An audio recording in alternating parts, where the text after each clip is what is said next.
Alright, all I gotta do is pick a preamp to get this song started.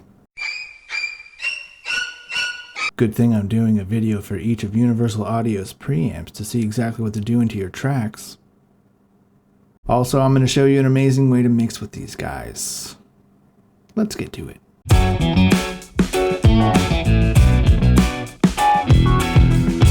I'm excited to take a look at each of Universal Audio's preamps. I'm going to do a video for each of them in alphabetical order.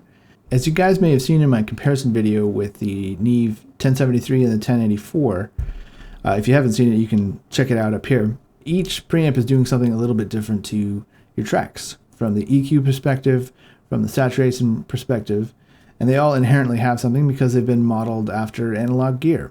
So that's the basics of what I'm going to be covering, but I have something special to show you just right now.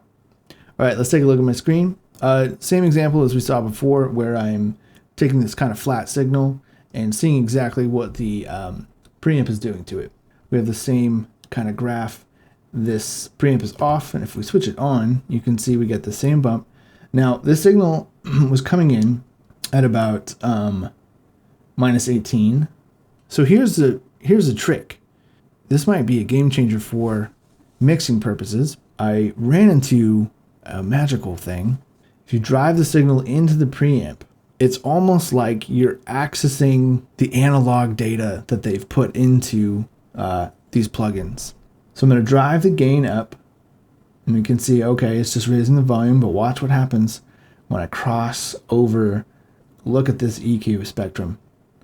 Look at it change. Whoa, it's doing all kinds of crazy stuff. Now, a lot of this is distortion, which you can see these kind of peaks and valleys, but let's say, I only add 9. Imagine in a mix, typically you do want to add low end. You may want to crank up some high end. Sometimes you want to scoop out the mids. So imagine using this on, a kick drum or as part of your mix.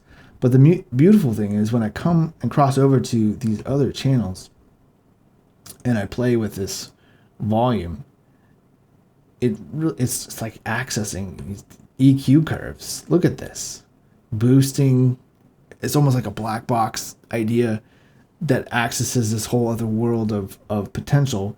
Because this is not what we're seeing when you're, for instance, doing a vocal. You're not really seeing these kind of giant EQ moves here necessarily. These shifts are happening over here. Look at that. Really cool. This is one of the cool things that I'll be taking a look at, and I might do some sound examples. Thanks for stopping by, guys. I'll see you guys in the next one, and stay tuned for the next episodes. And obviously, you're going to want to subscribe, right? Yeah.